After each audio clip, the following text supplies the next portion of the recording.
How's it going, everyone? In today's video, I'll show you on how you can fix the MS Gaming Overlay pop-up message on Windows 11.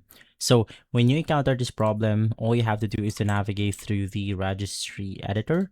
You can simply head over to or from the start menu.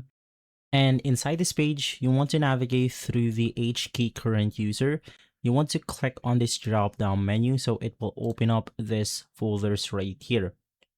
Once inside, navigate through the software folder. Once again, you could just click on the drop down menu, scroll down, and look for the Microsoft menu. So it's going to be this one. From here, once again, we want to find another folder called Windows. So you could just scroll down, and then we have Windows right here. Look for the current version folder.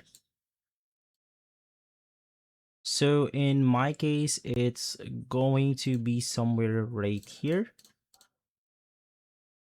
So as I have previously mentioned, just click on the game or the current version. And lastly, inside this page, we have our game DVR. So you want to click on this folder. And then inside this page, look for the app capture enable. So you just want to make this or turn this into 0. Normally it will be set to 1.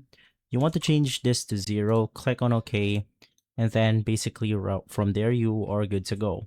Now if you don't have this file, you want to copy the file name, which is going to be app capture enable. Now it's case sensitive, so you want to make sure that you copy it properly.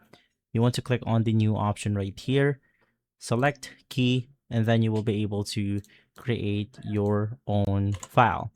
And so, but typically it's going to be inside this folder. Just look for the app capture enable and you should be good to go.